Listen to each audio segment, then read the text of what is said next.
گاهی تصمیم‌های کوچک سرنوشت آدم‌ها رو برای همیشه تغییر میده. یه زن و شوهر تازه عروس خیلی فقیر بودن و حاشیه شهر زندگی میکردن. یه روز شوهر به زن گفت عزیزم باید سفر کنم و کار پیدا کنم.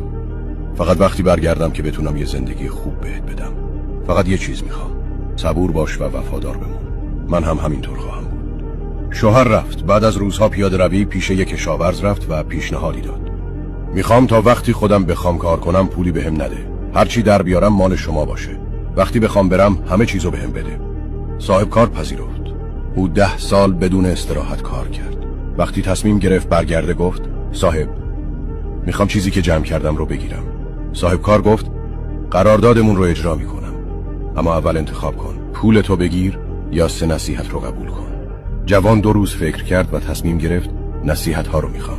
صاحب کار گفت اول هیچ وقت دنبال راههای میانبر و آسان نرو. مسیر درست همیشه ارزشش رو داره. دوم کنجکاوی در تاریکی فقط مصیبت میاره. سوم هیچ تصمیمی رو با خشم و نفرت نگیر. صبر و آرامش همیشه راهگشاست. 3 قرص نان داد، 2 تا برای سفر و یکی هم فقط وقتی با همسرت باشی بخور. در مسیر یه راه کوتاه پیشنهاد شد. جوان نزدیک بود قبول کنه، اما نصیحت اول یادش اومد.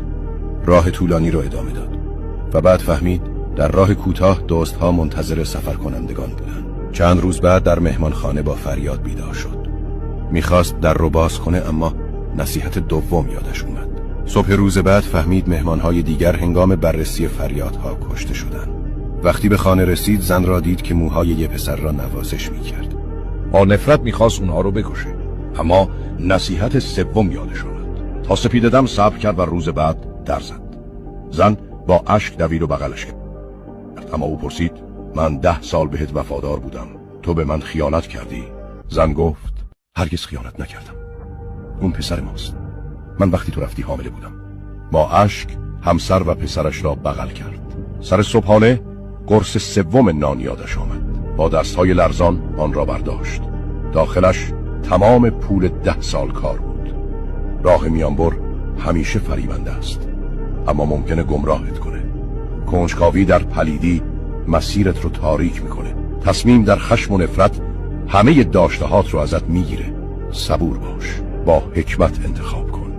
اینها کلید بزرگترین موفقیت ها و آرامش واقعی اند. اگه بهترینش را دنبال نمی کنی احتمالاً دیگه ما رو نمی بینی، ولی اگه دنبال می کنی تبریک، تو در مسیر رشد و پیش رفتی.